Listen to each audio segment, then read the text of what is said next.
Fala galerinha, olha esse tema altamente interessante, viu? Máquinas simples, a gente usa bastante no nosso dia a dia, né? Pessoal que trabalha na área de montagem, oficina, que pode destacar o que? Alavancas, roldanas, plano inclinado, tudo isso aí é máquina simples. Por que são chamadas de máquina simples? Porque ela não tem motorização, não tem componentes elétricos, né? É basicamente o nosso trabalho manual. Então essas máquinas simples a gente vai ter uma videoaula para cada um, você está vendo aqui no vídeo, né? As utilidades, exemplos, e funcionamento de cada um. Então galera, vamos conferindo.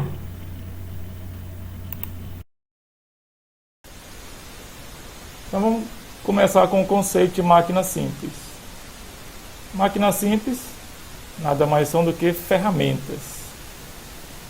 Mas para que serve uma ferramenta? É isso, ó. Facilitar o trabalho e a execução de alguma tarefa. Imagina aí você cortar sua unha sem usar uma tesoura. Como é que seria? Abrir uma garrafa sem usar um abridor de garrafas. Tirar aquela rolhazinha da garrafa do vinho sem usar um saca-rolha.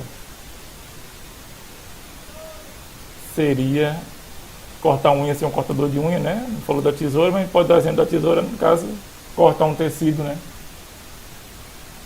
Cortar o cabelo sem uma tesoura. É uma função complicada, viu? Então essas máquinas que o ser humano inventou é justamente isso. Para melhorar, facilitar o nosso trabalho e a execução de tarefas do dia a dia. Tarefas cotidianas. Exemplo simples, nessa imagem aqui, ó. Nós temos a roda. Rapaz, desde a invenção da roda, o ser humano só progrediu, viu? Roldana, o pessoal vê muito aí nas aparelhos de academia, né? Ajuda a levantar aqueles pesos que você teoricamente não levantaria diretamente tocando nele, né? O plano inclinado, nesse caso aqui está associando com a roldana também, né? Ajuda muito na hora de levantar objetos muito pesados. Alavanca, a levantar ali seu carro, né? Chama de macaco, né? Ajuda bastante. Cunha, o pessoal não usa muito esse nome, né? Mas é um objeto que é cortante, também é muito utilizado, viu? A gente não usa muito no nosso dia a dia, mas é muito importante. Ele, o machado. Parafuso, imagina montar um móvel sem um parafuso. Rapaz, ia ser complicação, viu? Então pode-se perceber que todos são objetos simples, sem muita tecnologia, que a gente não está vendo nenhum motor ligado a eles, não tem peças eletrônicas, mas que elas ajudam muito no nosso trabalho, facilitam muito. A gente vai ver exemplos aqui que vocês vão achar impressionantes.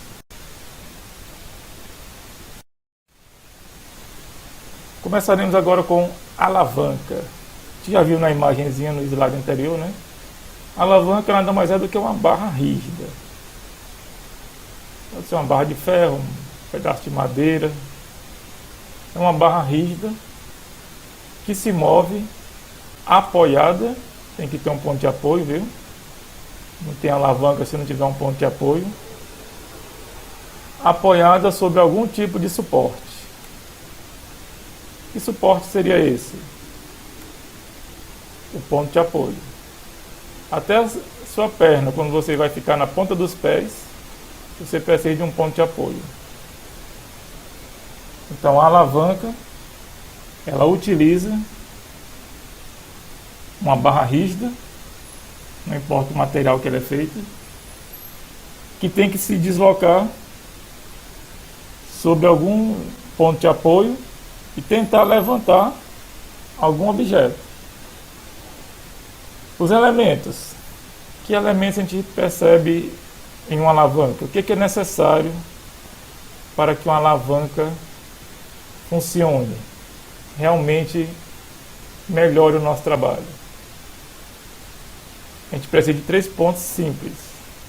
um ponto de apoio, já dizia Arquimedes, dei minha alavanca e eu levantarei o mundo. Então, tendo um ponto de apoio, uma força potente. Essa força potente não quer dizer que seja uma força exagerada não, viu? Força potente é o que a gente chama de esforço. No caso vai ser o nosso esforço físico. A intenção da alavanca é reduzir o máximo que puder esse nosso esforço. E uma força resistente. Essa força resistente é o que a gente vai tentar deslocar ou levantar. É o objeto que a gente vai tentar mover usando a alavanca. Então, esse objeto, essa força resistente, é o que vai dar resistência, né? A gente vai fazer força contra esse objeto, esse objeto que vai ter a sua resistência. Geralmente a resistência dele é a própria massa dele. Então, tendo-se o ponto de apoio, o esforço, que é a força potente, e a força resistente, que é o objeto que a gente quer deslocar. Pronto, tendo esses três elementos, nós podemos utilizar uma alavanca tranquilamente.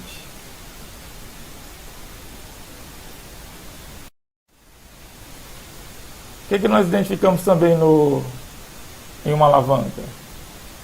O que a gente chamaria de braço. O braço da alavanca, do lado da força potente. A gente está mostrando aqui nesse esquema, está aqui o braço da força potente.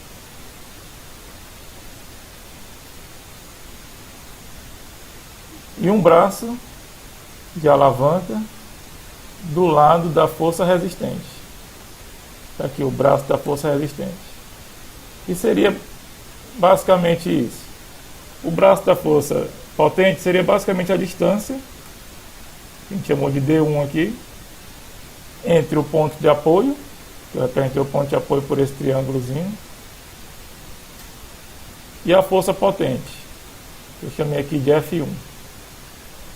Então essa distância entre o ponto de apoio e a força potente, o local onde eu estou tocando, fazendo o esforço, essa distância eu chamo de braço de força potente. Por que força potente? Porque ele está relacionado com a força potente. O outro, D2, que é o braço da força resistente. Por que força resistente? Porque ele está do lado aqui, a distância, ó, do ponto de apoio até a força resistente. Que seria o objeto que eu quero alavancar, né? O objeto que eu vou trabalhar. Então, o ideal, o objeto está em equilíbrio, né? Para manter a alavanca em equilíbrio, aí tem um cálculozinho aqui, né? De matemática, que é justamente isso. É manter essa fórmula F1 vezes D1 igual a F2 vezes D2, sendo que F é a força que eu vou exercer e D é a distância. Olha o que vai acontecer. Para manter o equilíbrio, basta aumentar a distância do ponto de aplicação da força ao ponto de apoio. Ou seja, quanto maior a distância, que eu vou chamar aqui do braço potente, até o ponto de apoio, ou seja, quanto maior for essa barra rígida, maior será a chance, né, de manter o equilíbrio dessa alavanca. Bem interessante, né? É uma formulazinha matemática. A gente pode calcular bem isso aí. Basta saber a força que eu estou aplicando, a força resistente e a distância entre o ponto de força potente e o ponto de força resistente em relação ao ponto de apoio.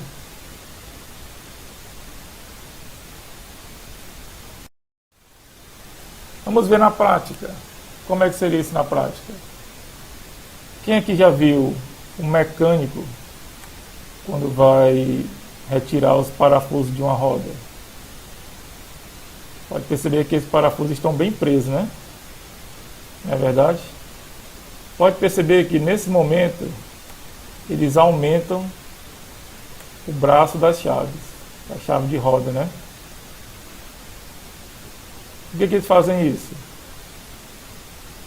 Aumentando o braço da chave de roda, eu vou aumentar a distância até o ponto de apoio e vai facilitar ainda mais vai distribuir mais ainda essa força, e a força vai chegar com maior facilidade até o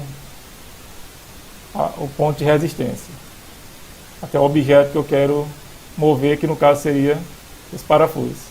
Se eu fosse fazer esse movimento bem pertinho do parafuso, eu teria que aplicar uma força bem maior.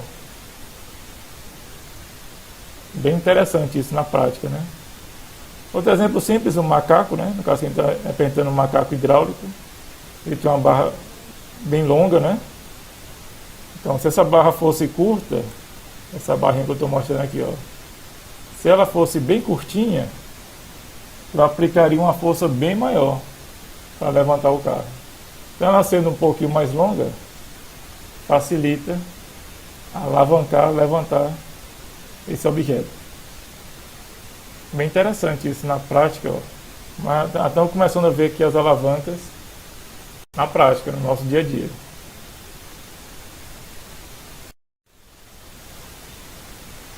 Os tipos de alavanca. A gente identifica o tipo de alavanca de acordo com a posição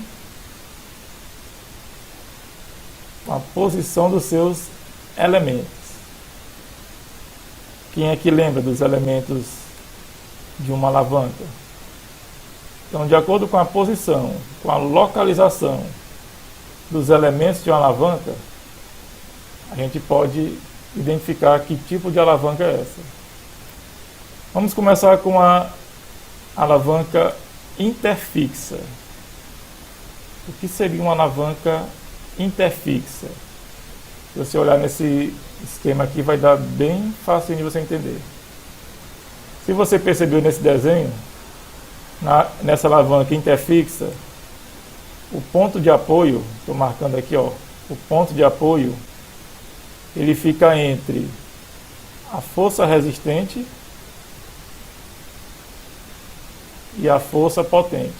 Não esquecer que a força potente é a força que eu estou fazendo o esforço, e a força resistente é a do objeto que está sendo deslocado. Então, na alavanca interfixa, esse ponto de apoio fica bem no meio, entre a força resistente e a força potente. Então aqui eu estou me baseando pelo ponto de apoio. Exemplos: tesouras. Aí, ó, a tesoura é uma alavanca interfixa. Pode perceber que o ponto onde você coloca a mão, né, força potente, aquela dobradiçazinha fica bem no meio, é o ponto de apoio, e a força resistente seria basicamente ali na ponta da tesoura.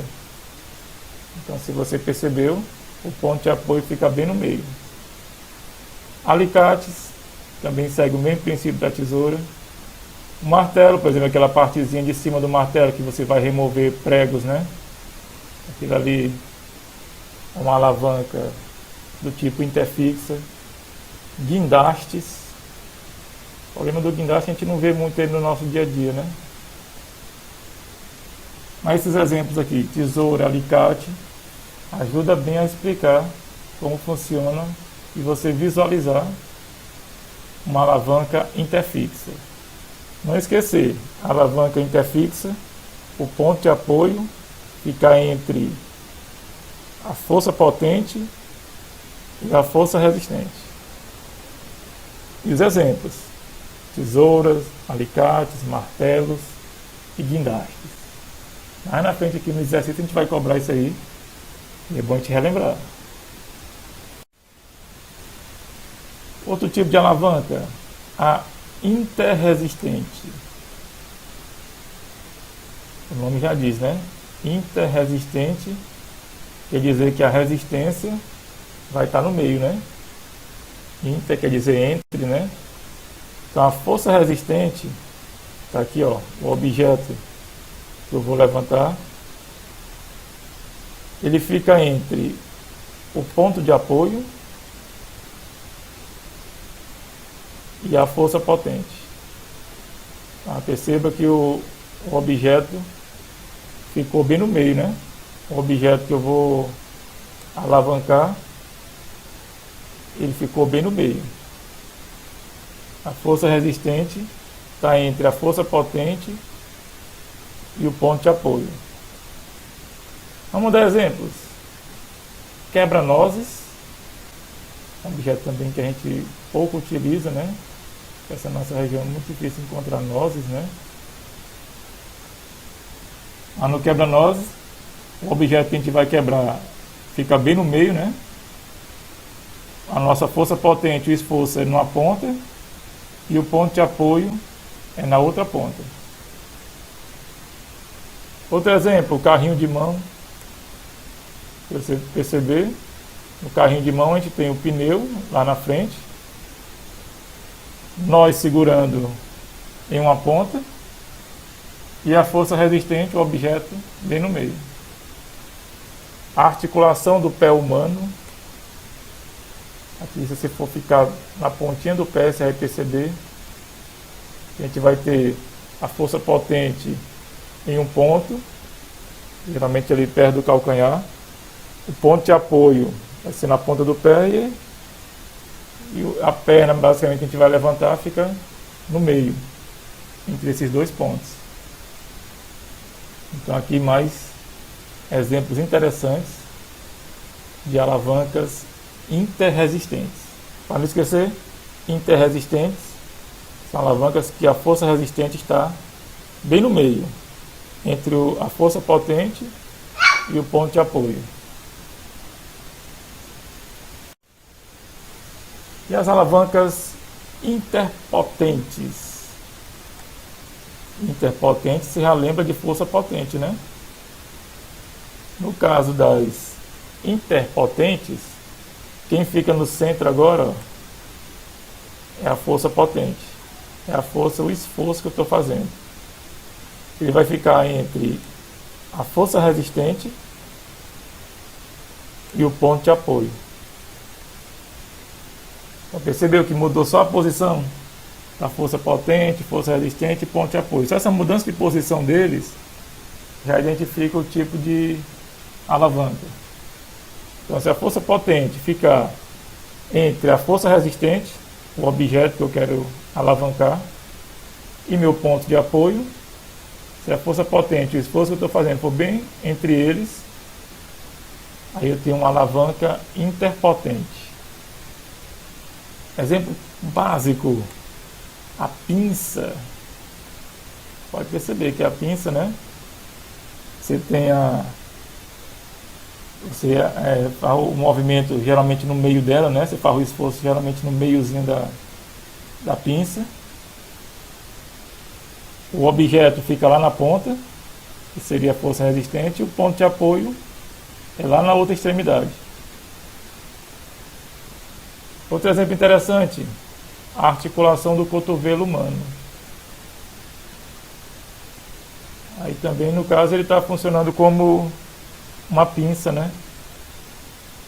Fica bem no meio, entre a força resistente, seria lá na ponta o objeto que a gente está querendo alavancar, e o ponto de apoio, que seria basicamente o início do braço, né? Então esse aqui é um exemplo bem interessante de alavanca interpotente, que é aquele que a força potente vai ficar entre o ponto de apoio e a força resistente, que é o objeto que eu quero alavancar. Então esses três tipos é uma classificação bem legal, a gente vê bastante no dia a dia. Vocês podem pesquisar também vídeos demonstrando como funcionam essas alavancas. para ficar mais visível o processo. Então, galera, a gente vai agradecendo a atenção. Essa aula foi bem interessante, né? Qualquer coisa você pode repetir quantas vezes você puder para fixar bem o conteúdo. Pode trazer informações, colocar dúvidas aqui no comentário. Pode também entrar em contato com a gente pelo Instagram, que é também canal Anderson Ciências, e compartilhar essa videoaula com seus amigos, grupos aí de família, para a gente trazer o máximo que puder de inscritos, que esse pessoal, todos nós, precisamos muito de informação. E essa informação é fundamental na nossa vida, né, nosso dia a dia, também para as questões nas escolas, né, Enem. Então, galera, valeu!